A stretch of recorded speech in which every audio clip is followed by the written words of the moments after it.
Austin. Welcome to Austin. Check, hey.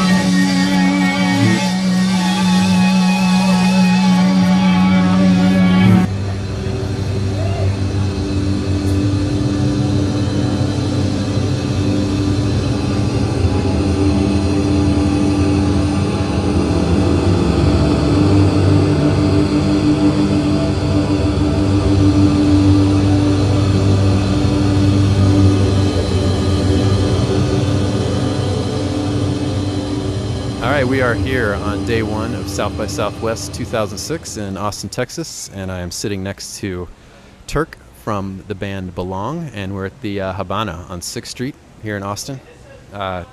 Turk, can you guys have a pretty cool sound and not atypical, I would say, to say the least. Can you talk us through a little bit about how you get that sound in this? Do you have your own setup at home or studio wise? Yeah, we have a home studio and a setup in my house in a bedroom. Basically, the sound is a combination of guitars, synths, mellotron, affected with a lot of outboard gear, then manipulated even further inside the computer. Okay. Are you Pro Tools guys, or what's the? Absolutely, 100% Pro Tools guys. As far as like the arrangement and editing of songs, do use other software like Reaktor, okay. But Pro Tools is the crux of what we do for sure. Okay. So just lots of track manipulation after the fact. Yeah, a lot of manipulation beforehand, and not a lot more manipulation inside. Okay. Pro Tools. Yeah. And other programs. Gotcha. Yeah, I guess your gig is tonight, so we have yet to see you guys live, but is it pretty interesting, I'm sure, to watch you guys get those sounds in a live room. Yeah. It's just the two of us for this tour is the most economical thing for us right now to do. One guitar, one laptop, and visuals. The visuals are a big part of the show. It wouldn't be as interesting without visuals. If we didn't have visuals, we'd probably just turn all the lights off and get it as dark as possible. So the visuals are definitely a major element of the live show. It's definitely head music, I think. Yeah. I could see listening out with some headphones on that. Well, we're part of a new wave of producers, I would say, and that in the studio, headphones are always used. Like, in addition to studio monitors, we use headphones through the recording, the editing, the programming, all the way through final mix. Headphones are used. Like, it's always considered. Headphones are always considered. Is that just to bring out the details? It's just because it's actually the most controlled environment that you can get under headphones, in my opinion. And you can just really get the detail and the whole spectrum of the audio under headphones. I find I can hear it really, really well under really nice headphones. Okay. But you can be fooled under headphones as well. That's why you need like studio monitors as well. Yep. And a little, you should check your mixes in a boom box in your car or whatever. Go out to the car, and yeah, definitely. But headphones, crucial. So what types of headphones do you find work best for your music?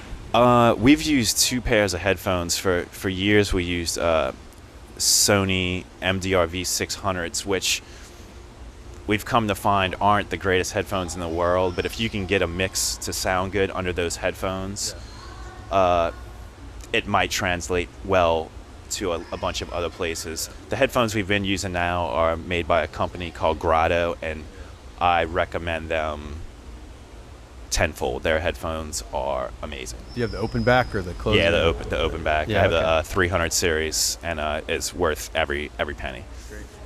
It seems to end up with whatever you use to monitor. You've kind of got to learn how to compensate, because it's never right. Well, you got to learn like situation. what for instance with Grados, like they're so crisp and they're so nice, and they open the sound up so much that if you would just use Grados, and then you would bring it to like a car, your mix would probably sound like shit.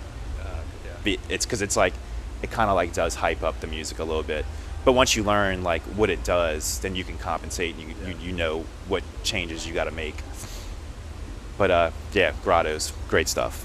Is it full on DIY with you guys, or do you send it out for mastering, or do you do your own stuff? Or We did everything. Okay. We mastered it ourselves, whatnot. So yeah, Right. why pay $500 or however much to Yeah. master it when we could do it ourselves? Okay. So and you just work out of your home in New Orleans? yeah, majority of the record was produced at my home in New Orleans, and I'd say maybe like 5% of it was done at Josh Eustace's studio. He's a member of the band Telephone Tel Aviv. We've been working together for years and years and years, and he helped us with some stuff on the record, and we did some stuff at his studio as well. So with Belong, how did you guys get together originally? What was the kind of idea that sparked the outfit? I had known Mike just because we lived close to each other. We had friends of friends, and then I guess we sort of became friends over the years. And then circa 2002, we were just hanging out one night talking, and we had like similar ideas, similar aesthetic. We just said maybe we should just get together a couple times a week and see if we could do anything. Yeah. We got together, we got along well in the studio, and that's kind of how it began. And it took us about a year and a half to actually kind of hone our sound and get it to a point where we were like ready to like really confident in what we were doing. Yeah. When in those initial conversations about your formulating your aesthetic, what were there kind of influences that you guys had kind of tossed around as an idea you wanted to pursue? Or we really didn't name drop any name influences, specific bands or cite anything like saying that we'd want to do something like that. We knew we wanted to do something that was maybe heavy on layers and not immediate, like something that wouldn't be you may not like it on the first listen, but maybe by the fifth or sixth listen, something's revealed that you like. That was basically like what we started out. That was like our initial game plan. Yeah. That was like what we talked about trying to do. And with the really washy stuff, kind of ambient, like waves of sound stuff, which I love that kind of stuff too. And one of the things I like about it is kind of melodies emerge from that kind of maelstrom, to use a horribly pretentious word, but there's this swirls of sound going on, and kind of things come out at you that may not come out for somebody else. And do you find that with your stuff too, or is that part of? I'll find even working on the stuff sometimes that like just because there'll be a decent amount of stuff going on, and with the harmonics bouncing around, that I'll even hear melodies that aren't there intentionally. Sometimes that'll happen. Yeah. So it is interesting when you're trying to layer a lot of stuff together to make what we could like to call the ocean. The ocean. Yeah, the ocean. Yeah. So excellent. Good yeah, stuff. it's fun. It's fun to work on stuff like this. So do you want to talk about your album? Is it out yet? Or is it? Yes, the album came out February 7th of 2006. Okay.